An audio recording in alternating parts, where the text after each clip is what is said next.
High, আমি Sharmistha from দেব শাটেলস। থাম্বনেলটা দেখে তোমরা হয়তো অনেকেই বুঝতে পেরেছো আজ ভিডিওটা কিসের ওপর হতে চলেছে। হ্যাঁ, ঠিকই ধরেছো। আজ আমরা শিখব কি করে একটা উডেন বেসের মধ্যে বিয়ের সব সামগ্রী দিয়ে একটা আমরা সুন্দর রেজিন আর্ট বানাতে পারি। তো চলো, তার জন্য আমাদের লাগছে 2:1 রেজিন। যেহেতু আমরা উডেন বেসের ওপরে কাজটা করছি, তাই আমরা 2:1 রেশিওর যে রেজিনটা হয় সেটা ইউজ করছি। এবার এখানে যদি আমরা মোল্ডে ইউজ করতাম তখন কিন্তু আমরা 3:1 রেজিনটা ইউজ করব। আমি নেক্সট ভিডিওতে তোমাদের সাথে শেয়ার করব কেন আমরা উডেন বেসের ওপরে 2:1 রেশিওর যে রেজিনটা মিক্সড করছি, কেন 3:1 করছি না, বা 3:1 রেশিওর যে রেজিনটা মিক্সড করলে কি কি প্রবলেম আমরা ফেস করতে পারি সেগুলো আমি আনবো। এবার দেখো, আমি রেজিন আর হার্ডনারটাকে ভালো করে মিক্সড করে নিয়ে দুটো পার্টে ডিভাইড করে একটাতে সিলভার আর একটাতে রেড কালার মিক্সড করে নিয়েছি। কারণ আমি এখানে গোল্ডেন কালার ইউজ করিনি, আমার ক্লায়েন্টের যা রিকোয়ারমেন্ট ছিল সেই ওয়াইজ কাজটা করছি। তোমরা চাইলে এর সাথে সামান্য একটু গোল্ডেন কালারের মিক্সড করে হোয়াইট বেসের ওপরে একটু গোল্ডেন কালার স্প্রেড করে দিতে পারো, তাতে কিন্তু এফেক্টটা ভালো আসে। এবার তোমরা এখানে সিলভার মেকআপ পাউডারের জায়গায় হোয়াইট কালারও ইউজ করতে পারো, তাতেও এফেক্টটা মোর অললেস সিমিলারই আসবে। তারপর তোমাদের ডিজাইনটা হয়ে গেলে তোমরা 24 আওয়ার্সের জন্য ছেড়ে রেখে দেবে। আফটার 24 আওয়ার্স দেখবে তোমাদের বেসটা কিন্তু শক্ত হয়ে গেছে, তোমরা সেই রেজিনটাকে টাচ করতে পারছো।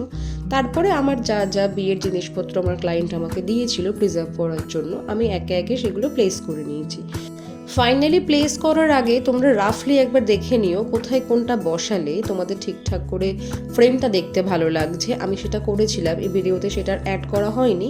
হ্যাঁ, ফ্লাওয়ার্স পেটেলগুলো গ্লু গান দিয়ে স্টিক করার কোনো দরকার নেই, ওগুলো রাফলি জাস্ট স্প্রেড করে দিয়ে তোমরা ওপর থেকে ক্লিয়ার রেজিন দিয়ে দিও। দেন আমার কাছে বাকি যে জিনিসগুলো ছিল প্রিজার্ভ করার জন্য, আমি একে একে পুট করে রেজিন দিয়ে সেগুলো সিকিওর করে নিচ্ছিলাম। হ্যাঁ, মাঝে একটা কথা বলে রাখি, আমার যে ফ্রেম সাইজটা ছিল 10x16 ইঞ্চের ছিল।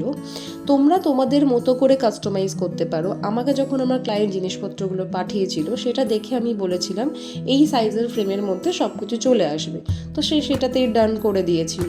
এবার আসি ফটো আর লেখাগুলোর মধ্যে। লেখাগুলো আমি অ্যাক্রিলিক কাটআউট ইউজ করেছি, আর ফটোগুলো আমাকে আমার ক্লায়েন্ট যেগুলো পাঠিয়েছিল সেগুলো আমি প্রিন্ট করে ল্যামিনেট করে নিয়েছি। আর একটা কথা, ফটো আর নেমগুলো প্লেস করার পরে সঙ্গে সঙ্গে রেজিন আবার পোর করতে যাবে না, কারণ এগুলো একটুখানি যে গ্লুটা আমরা ইউজ করছি সেটা ড্রাই হওয়ার জন্য কিছুক্ষণ টাইম দেবে।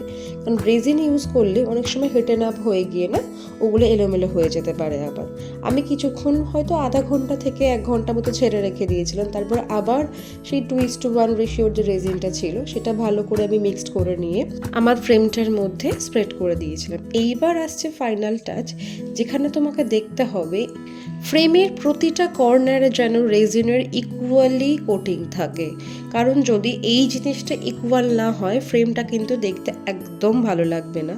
তো ফ্রেমটা আমি আগেই ইয়েলো কালার বেস দিয়ে রেখেছিলাম, তারপরে আমি পুরো আমার রেজিনটা ড্রাই হয়ে যাওয়ার পরে আমি গোল্ডেন কালার দিয়ে বর্ডারটাকে কমপ্লিট করে নিয়েছি। এইবার আসছে আমার ফাইনাল লুক। তোমরা দেখে কিন্তু জানাও আমার এই পুরো কাজটা তোমাদের কেমন লাগলো। তার সাথে যদি আমার ভিডিও তোমাদের ভালো লেগে থাকে আমার চ্যানেলটাকে একটা সাবস্ক্রাইব করে দিয়ে বেল আইকন ক্লিক করে দিও, আর লাইক শেয়ার কমেন্ট করতে কিন্তু তোমরা ভুলো না। আজকের জন্য এইটুকুই ছিল, আবার দেখা হচ্ছে অন্য কোনো ভিডিওতে। চলো, টাটা।